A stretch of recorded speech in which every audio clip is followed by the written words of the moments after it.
conversation, maybe some of these people would understand that we feel the same way. We've made a lot of strides here to build relationships with the community.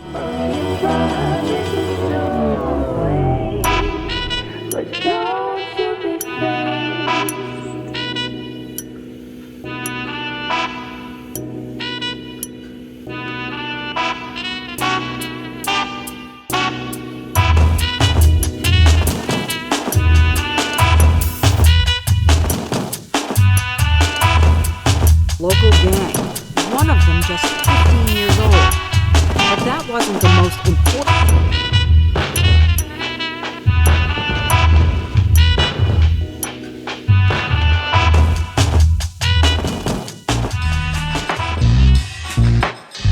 I lived in this area for like over 30 years now. I'm here at Magazine Park where I be chilling at every day. With my people. We don't bother nobody. We just hang out, listen to music, and have fun. Everybody do what they do. But now there's a lot of, cops riding through here, hanging out here. They say they're here to watch the sprinklers and shit, but that's bullshit. I can say it like that, right? Oh my God, yo. You got it? Yep, there they go. That's bullshit. We all know why they're here. But that don't stop us from doing what we do over here. The state of the SPD, I don't know. Springfield police dicks, I guess. So, hey, because that's what they are. You could take a look around the park with the camera, you see everybody, just doing them. Everybody's just chilling, doing them. Not bothering nobody, no fighting. What worries me is that anytime while we chilling out here, they start shit with us, and get physical, and get physical with us. So it's bad we gotta watch our backs out here. Cops, people, mainly more cops now than, people that be out here. I think they need more training. And some need to have anger management classes. Some of them don't need to be on the force. We're not animals. If you're going to lead this type of life and you're going to be disrespectful, then we're going to hit back quickly and we're going to hit back hard. Strong words from Springfield Mayor Dominic Sarno Friday afternoon, a warning after 2 teenagers within a week killed in the city. They're coming into our city, and I just want everyone to know it won't be tolerated. All right, this officer just stopped me and asked me why I was taking pictures of his police station, which is funny, because I'm filming a documentary about them. Do you need to talk to me, or am I free to move on? You're aware that I'm within my rights to do that. I would only imagine, because you're a police officer, All right, now he's just trailing me, like he keeps driving really slow, and he's just kind of following me, so that's a little weird. Pretty sure that's not legal. I was just harassed by the SPD while filming a documentary about the SPD harassing people, and the irony is not lost on me, SPD.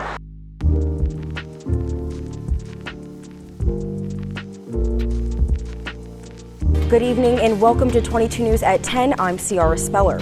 The Springfield City Council is addressing concerns about excessive force involving the police department. According to that 2017 report, the city spends an average of $220,000 on judgments and settlements for police misconduct every year.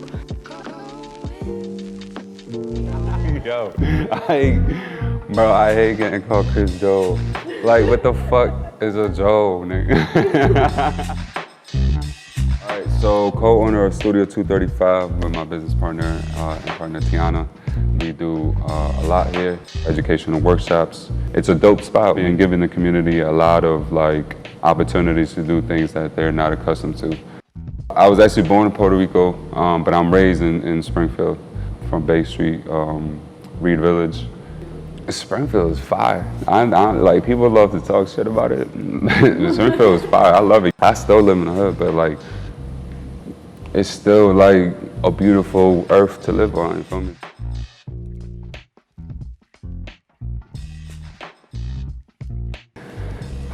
Man, my mama's always said, don't say nothing if you don't got nothing nice to say, you feel me? But I don't really have any good experiences with them. They get away with a lot of bullshit, but they get celebrated for that. They just got this whatever new gun range, you feel me? A new gun range given to them. And it's like, for what? You know, practice shooting people? Like, that's what we're not supposed to do, you feel me? Like, you don't shoot somebody. They were there to control us and to like patronize us and to like make sure that we didn't step out of line, you feel me? But they wasn't there to help us. It wasn't a necessary like helping hand that I felt from SPD ever. You feel me? You would see them and know that there was some type of hatred or some type of like animosity, like, you feel me? So it's like, I mean, the cities is fucked up, bro. They got all these millions of dollars. Where'd that go? You feel me? I don't see it in the hood.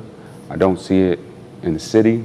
I don't see it in downtown. I don't see it in the programming to the people who run this shit. So it seems like there's a lot of money mismanagement happening in Springfield, and nobody's giving a fuck about it. Yeah. That shit should be like front page news, you feel me? Yeah. All these police cases that exist in Springfield should be front page news, but it's not. Why? Because it's become a norm. The norm of Springfield is that it's run by a bunch of thugs. These people have been crying for years about the same shit. It ain't nothing new. It's hard to hear that they actually give a fuck when you see that they don't. Yeah, it's almost hurtful for them to go out there. Yeah, it's pageant. Like, yeah, it's stupid. You feel me? Like the mayor showing up to the BLM rally for 2 minutes for a photo op and then dipping out and then standing against that. Erased some shit that we was involved in, right? But then wants to wait 2 months to paint a mural. Why does it take that long? Why does it take $5,000, $10,000 to paint a mural? I mean, niggas did it with like hundreds of dollars. You say you for the community, but when the community wants to step up, y'all stop them, y'all control them, y'all limit them. Springfield, it seems like it's just running its own show. And it's like, we're calling bullshit on all of them. Now they feel threatened. I mean, I would tell the people to just get educated.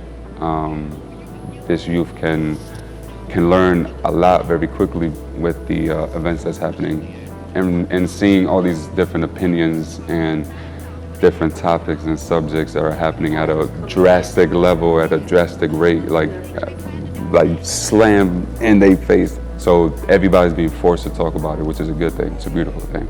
Just stay on the good path. Stay true to yourself and love yourself and love others. That's all really I can say. That's all right. Check out Studio 235. Check out Studio 235 for sure. Thank you so much, Chris. No problem. Thank you. Quick panel.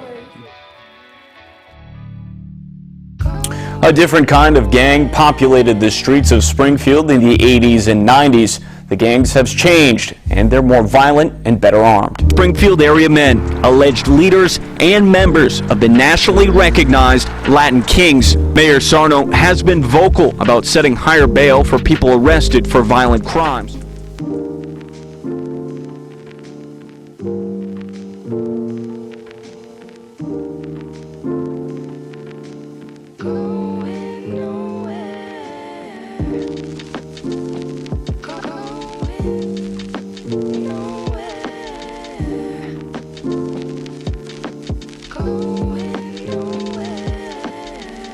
My name is Camille Ann Rivera. That's my married name. My maiden name is Gardner, to anyone that don't know. And I am now currently back in school. I attend Bay Path University in criminal justice. And my goals is to continue my education to go on to law school to become a civil rights attorney. I lived in Springfield all my life for 47 years. 47 years. Wow. I think the state of the SPD, as with most police departments across the country, it's a systemic racism. The police is a culture. So for them, it's not black, white, or brown, it's blue. When there was crime, we as black people did not have the protection of the police. And that's what the police are supposed to do. They are supposed to protect no matter what. And this is what you have here. Community policing here is terrible. You're either under-policed or you're over-policed. You do not see that in the neighborhoods of Wilbraham or these Long Meadow. You don't see that. You do see when a person like myself go into areas of Long Meadow or Palmer or whatever. My daughter had an experience of working there at a nursing home one day, and the minute she pulls out, she get pulled by a police officer. So I know how to hold myself with a police officer, because I'm at this point where I'll take that L. You feel you need to shoot me, then do it, but I'm not going to step down. I know for a fact I could never be a slave back in the slave days, because they would have had no choice but to lynch me. There's some black people that are scared. They are behind the scenes. They don't like what's going on, but they're afraid to speak out. I'm not one of them.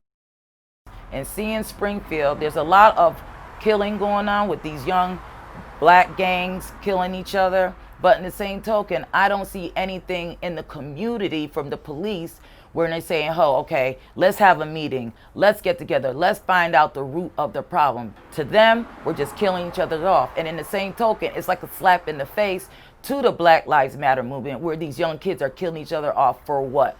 Because you looked at my sneakers the wrong way, or you said something to my girl, or you just plain felt disrespected for whatever. Instead of addressing someone, you just want to shoot them.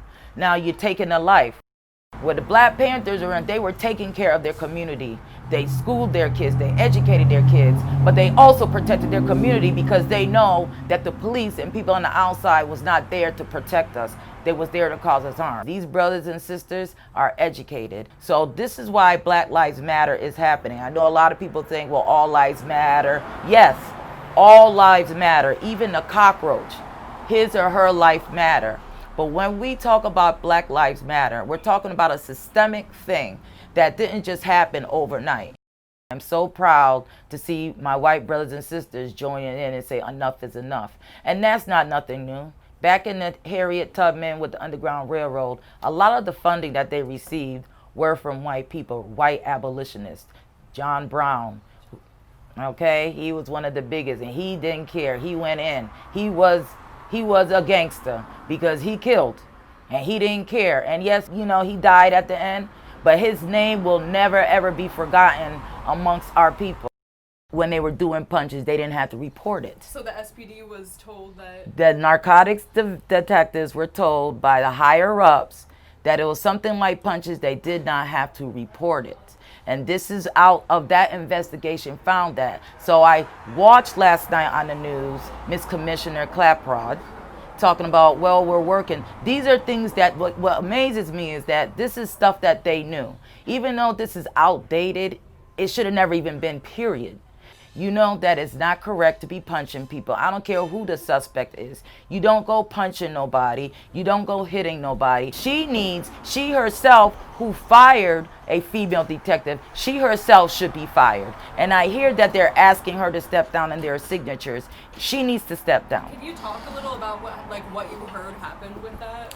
Well, what I read about this young detective, that she posted something. Her niece was one of the protesters, and she posted something on her page supporting her niece. Well, once that was done, a lot of her co-workers got upset, some of them. Well, it got so far that it got to the mayor. He didn't like it. Then he spoke to the commissioner. She brought her in meeting with herself and other superiors, basically told her she had to fix it. She said she didn't mean anything by it. A bunch of them come together to take a big photo op to show that they all still unified, they're all still together. And shortly after that, she got fired. So they knew what they were going to do to her prior to asking her to come and make that. My issue with that is, one, she's a woman. How come you do not do that to the men? The male cops, whether they're Hispanic, black, or white, have done a lot worse. And nothing has done to them. And because all she did was said something positive to her niece about her protesting, which again is our First Amendment. So I don't understand how they're contradicted themselves about everyone's entitled to their rights. And she had a right to do that. Again, she said nothing ill will against police officers, that she cannot do that, and chastising her. So they dismissed her. There's a lot of men cops out there that have done a lot worse and are still on the force. So right here. Yeah, right here in Springfield. You know that old saying, boys will be boys. So because that's the matter, they're no longer boys. They're grown-ass men. They have responsibilities. You know? Fire the guys who beat those people. Exactly. That's a good point. Not only did she not fire those, she brought them back on the police force. Could you explain to the people watching like what we're talking about? Yes, we are talking about where the police officers that got caught up in that Nathan Bill situation a few years back, where the federal court had to get involved, and they are now under indictment for lying, and they were suspended with pay. But then the mayor and Commissioner Claprod had brought them back on the force using the excuse because they are short of police officers due to the COVID, which it was my understanding that yes, a lot of the police officers were out for whatever reason, but they were bringing in the state troopers. They were bringing in National Guards to assist to replace that. So why would they need people that's under indictment? So what is that telling the community? That's pretty much telling the community that what you guys say is nothing, because we are above the law and we're going to bring our police officers back, corrupted police officers back. So God forbid they get into a situation and arrest someone. How legitimate is that arrest? Can you believe anything that will come out their mouth or anything that they write? And that's another thing. You know, when these police reports come, people use that and assume that what the police say and do is right because they're the police. When they write police reports, those are sworn attests to what has happened. Can I tell you, with my own experiences, it's a bunch of bull. It's a lie. There is a standards difference. There is, bottom line. You know, so when I hear people say, well, that didn't happen to me. Okay, it might not happen to me. And let me explain to you why it happened to me. It happened to me because I'm a black woman. And I have a lot of white people that I know would die for me. So I'm not going to sit here and go, because I know there's a lot of black people that I even heard some educated black people say that the white people shouldn't even be marching with us in the Black Matter Zone. And I totally disagree with that. Why not? Because it affects them. Look about all the white people that we probably don't know that might be married to a black man or to a black woman, or have adopted children that are black or brown. You know, maybe that's why they're in the movement, because it affects them somehow. We don't know their story. And I wish people would also, interviewing us, would like at some point interview them too. Interview them and ask them, why do they feel it's so important to take part in something that kind of really is not their problem? But it is their problem, and they want to make it their problem, and they will stand up next to us and not back down. So to me, I want to thank my white brothers and sisters, my Asian brothers and sisters, my Latino brothers and sisters, and everybody in between that take part into this. Because on that day with George Floyd, that man was murdered, and for that cop to sit there and have his knee for 8 minutes and 46 seconds and his hands in his pocket while this man is calling out his mother, I can't breathe, and his mother has been dead for a year prior. That's sad. And I'm not calling out for violence. I'm not into violence like that, but sometimes I am straight Malcolm X. Some people just don't want to leave us alone. No. Jim Crow is over. All that is over, and it will never come back. And what I will say, we are not our grandparents. We are not our grandparents, and we just cry and pray over it. You come for us, we coming for you. You come for us, we are coming for you. It ain't that time anymore where y'all can hold us down and have the dogs attack us and we say nothing. You coming for us with hoes and dogs, we coming for you with our Rottweilers and pits. That's all I'm saying. People are scared. This country right now is in an uprising. But guess what? At one point, it will settle down, and I hope it will settle down for the better. The SPD would need to take in the right direction. The first step is they need to remove the commissioner.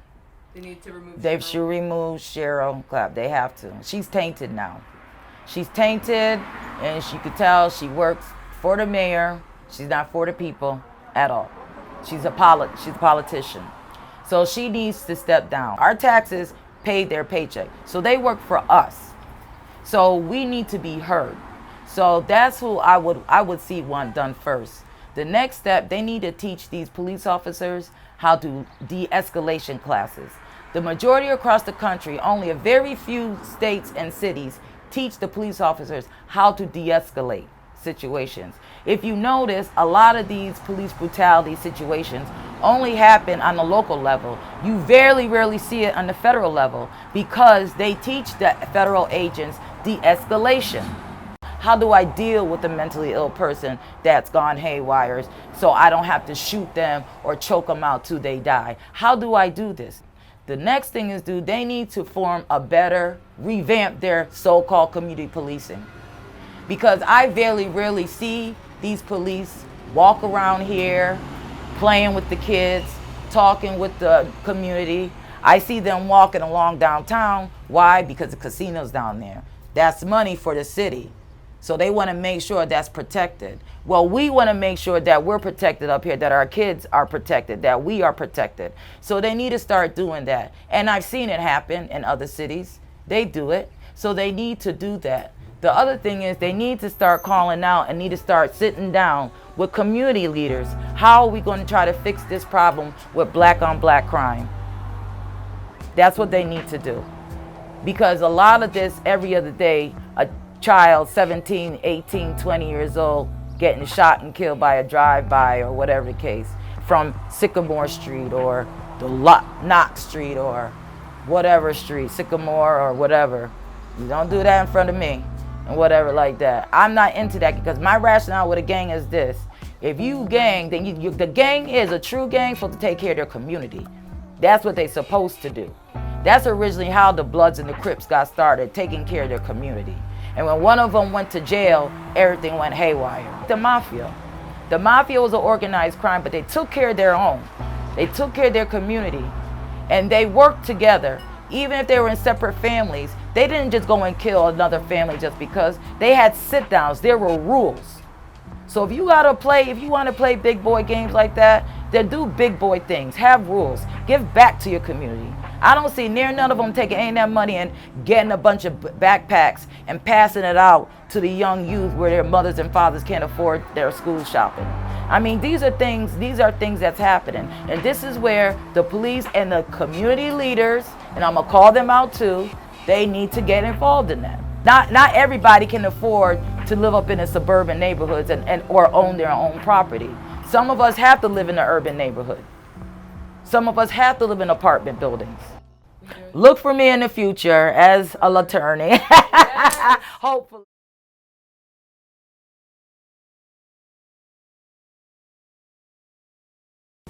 The officers that we just shook hands or whatever and let it go inside the bar. They come outside. What's up now? Off-duty cops follow us down the street, and they was like, yo, we want to talk to y'all.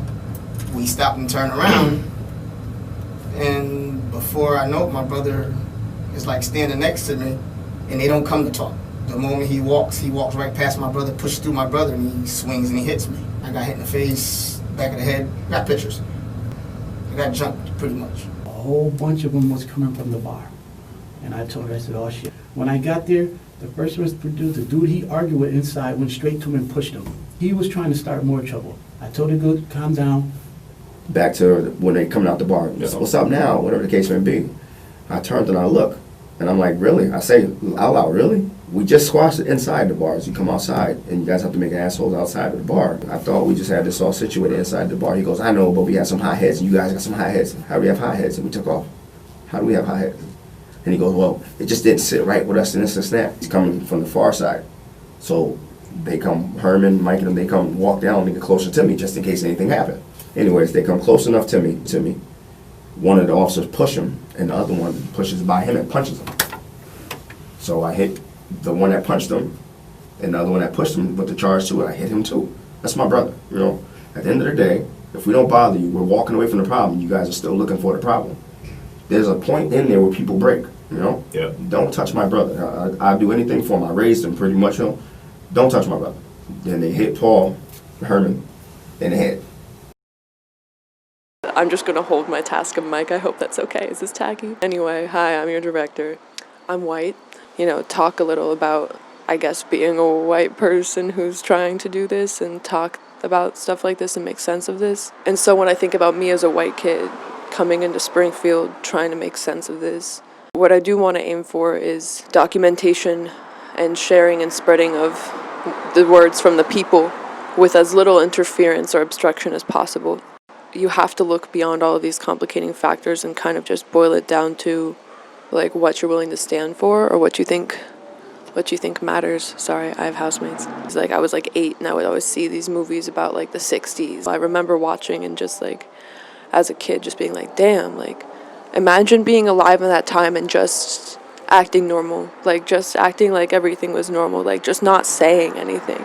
And I can't say I really get what the right thing to say is now, but I know that I don't want to say nothing. Get anxious about, making sure it's done in the way that's proper and with integrity, not pushing my voice above others. So that's why I've kind of tried to feature, members of the community, and I hope that this director's note doesn't run too long. I also thought I would mention, just for the record, the Springfield Police Department, if any of you happen to watch this, I've tried to reach out to you guys in various capacities since I moved here, since the start of this documentary, including emails, including leaving a voicemail in a voicemail box that explicitly guaranteed a returned voicemail the day after, and notably I did not receive one. When you claim that your police department is somehow enjoying some sort of improved state of things with the community, and in the same breath, you're shooting down and ignoring efforts from community to reach out to you. That's incredibly contradictory. And to be frank, I don't get the sense that the Springfield Police Department wants to have a legitimate conversation about this.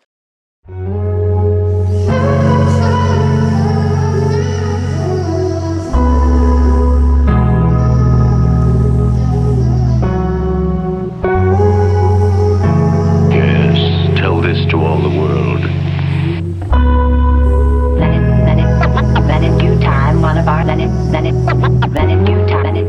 Springfield is like, it depends. It has its goods and its bad about the city. It's what you want to do. Can you pass me my tray, please? Because now we're going to get to talking. And so now we're going to get to talking. Appreciate it. Now, with the question you just asked me, I would say what matters is the area you're in. It's also the matter of the color of your skin. You can be in a good area to where cops protect that area and they circle that area all day, every day. But determined on the color of your skin, you could be harassed by the cops in that area if they feel you shouldn't be there. Now, that also consists of how you dress. Because if you look like a Hispanic or African American that's proper and you look like you belong in that area, then they'll leave you alone. They'll ask you, are you okay? So you gotta think into the fact of, in these areas, if I'm dressed a certain way and I look a certain way, then I'm okay to go to the store. But if I have this on and I could be a construction guy who owns his business, I could be anybody. I just grew up in the hood and I like jewelry, I like dressing nice, you could still be categorized for how you look in these areas because they per se don't want people that look like this in these areas, and that's meaning the ghetto community. Not necessarily the black community, but the ghetto community. It's tearing people apart because even with what's going on with the whole pandemic and the looting, it's like nobody looted for the right reasons. Nobody looted to be in a better position as far as for the movement or for the cause. There was a lot of people that stole clothes, a lot of people that did things, and they was trying to sell these things back to the community. Jordans, outfits, however it go. It starts with the community. You want to call it black people. If you want to call it black people, you want to call it whatever. It starts with the community in the sense of this. We can't continue to hurt each other physically, mentally, and pocket-wise, and then ask everybody else not to. That's just the truth of this. I can't act like I'm looting and I'm doing a good thing for George Floyd and I take 10 pair of shoes and now I'm trying to sell them back to y'all. I should be giving those to anybody that fits the size shoe that I have for free. Take this. People are trying to sell these back. So I don't understand how any looting helped anything. There was no looting on banks. There was no looting on insurance companies. Nothing that could have helped if it could help. There was no looting on any of that. I'm not taking away from y'all that was officially with the cause. I'm not taking away from none of y'all. What I'm saying is the ones that just fake supported y'all to do things for themselves, set the movement back 10 years, 20 years. Because how can I take things and sell it back to the people that are suffering? This area I'm in right now, where I live at right now, all right, if somebody call the cops here right now on a black person, the cops wouldn't pull up over here how they would in a suburban area. You get what I'm saying? Because they look at it more so like you're supposed to be here. So they will pull up here, but not ready or hands-on guns. Not with the same energy. Exactly. You know what I mean? So now, if I'm in like Great Barrington or somewhere like that, yeah, because there's really no crime out there. There's nothing going on out there, and we have to keep these areas safe. That's the mentality. You get what I'm saying? So they will do anything to keep these areas safe because that's what they're trained to do. Not these areas. Like this right there. You see this? There's a whole argument. Oh, well, it stopped, but there was a whole argument right there. This is okay in this area, according to the law. Not legally, but underneath, it's okay. Let them ghetto motherfuckers do whatever they want to do in those areas. You know what I'm saying? They want to argue, they want to talk. You know what they would have did to them right there? If the cops rolled by and seen them arguing, they just would have stopped and told them, hey, come on. Sent them on their way. Now, if they seen that in the suburban area, what would have happened was not necessarily an arrest, but a stop or get out the car, and they would have aggressively let them know, don't let us see you doing this again out here. That's not allowed in this town. How they would have put their imprint on what they're doing. They wouldn't necessarily said that, but the aggressiveness they would have had in a suburban area will basically is you can't do that out here. Yeah, you know what I'm saying? Don't get me wrong. Racism been around. So to talk about it is like fucking religion. So that's not the problem now. The problem now is money. Money conducts everything in the area you live in. If you live in a good area and you dress a certain way, you're fine. Me, this, boom. When I go to suburban areas, I put my chain on. I may not necessarily wear my watch. I don't want to get categorized as being a certain person, drug dealer. Because with that comes with, I'm watching you. Now I'm uncomfortable for the rest of my night. Depending on where I'm at, if there's cops there, if there's, you know what I mean? That's more so of a area thing, and people have to start realizing that. People be like, yo, they fucking with me. Cops fucking with me. I get it.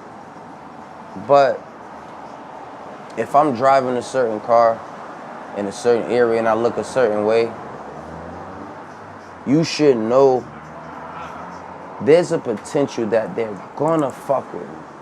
So let me be prepared. When I got locked up, I'm from Connecticut. So when I did my time in Connecticut, and I was from the area. I'm from Surrey. So I was alright. So coming in there, it was more so like the conditions of it. Not necessarily having to fight people. I got some arguments and stuff, don't get me wrong. Just cause you from somewhere don't mean nobody won't touch you, you know what I mean? Cause you got other people that got their niggas too, so they like, yo, whatever, we can bump, you know what I mean? So, but for me, it wasn't necessarily, cause I had, like I said, I had my niggas in there, like I was good. Like I'm saying, I'm 730 shit, so it was just like, I was alright. It was most of the conditions, being told to go to bed, looking at other people, like I felt bad for other people. I was sitting in what you would call the dorms. The cells was upstairs. It was overpopulated. So if you ain't have a violent crime, my crime was drug related. So if you ain't have a violent crime, you didn't have to go to the cells. So since my crime wasn't violent, I was in the dorms. And being in the dorms is like, it's just a lot of dudes and it got pods. And each pod probably hold 2, 4, 6, 8, 10, 12, 14, 16, like 10 to 16 people. So it's at least 50 people on each side, it's a bunch of shit. So I remember just seeing people go through shit. Like I remember seeing people get snatched off their bunk. Like By the guards? Nah, like other inmates. Yeah, niggas savages in there. Yo, they be dudes who like try to be cool. Like I'm saying, like stay to themselves. And staying to themselves, they didn't understand, man. Like, if you gonna stay to yourself, you gotta look out for people. You ordering a bunch of food from commissary and you making food, then you need to pass some of that food off. Cause I done seen, like this is what I was saying, I done seen people like during sleep time, you just hear, you look over, somebody getting snatched off their bunk. The world is set back right now. 10, 20 years. This money was a blind side. This money was let's keep y'all from what's really going on. Blinding people with the money, and it showed how weak-minded people are. That we go from George Floyd one day to the next day, when are we getting another stimulus? To the next day, George Floyd, to the next day, when are we getting another stimulus? $1,200. $1,200 fucking dollars. And y'all happy with that? Understand that. You want another $1,200.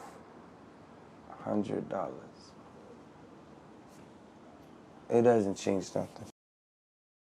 This is just because if we're gonna get blinded with that, then the agenda is not really realized.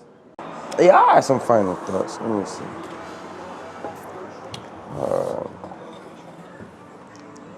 While I roll up this treefer, I have some final thoughts real quick. All right, yo, listen. Stay loyal and stay down.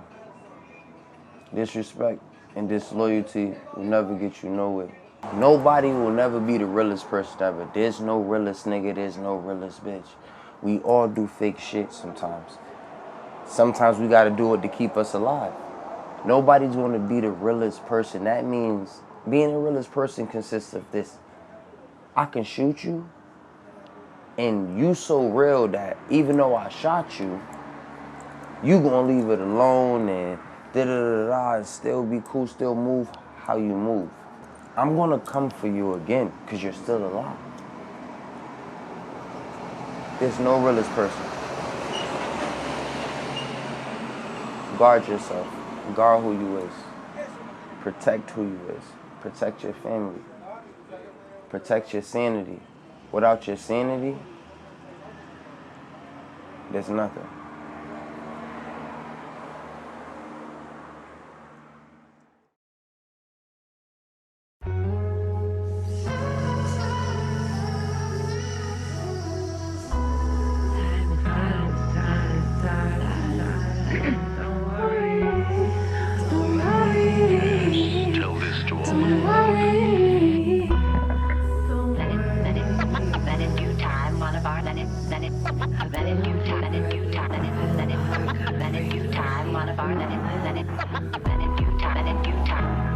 The only constant is change.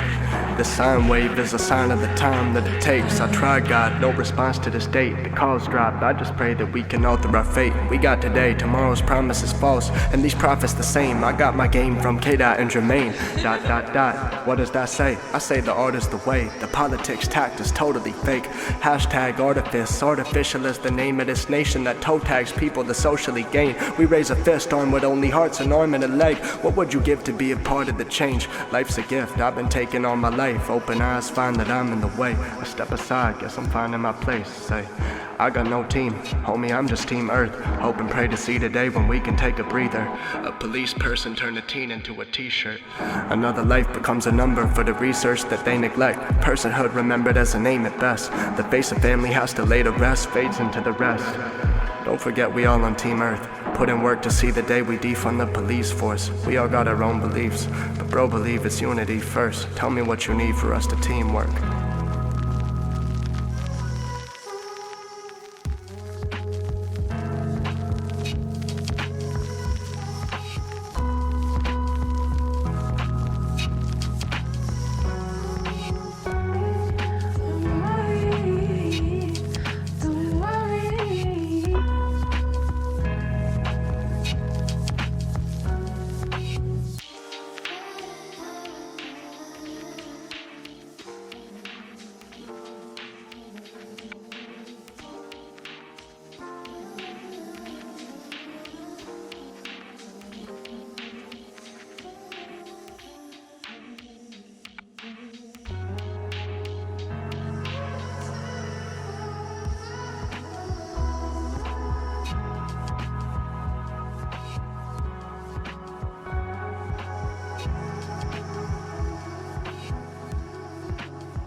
Tell this to all the world.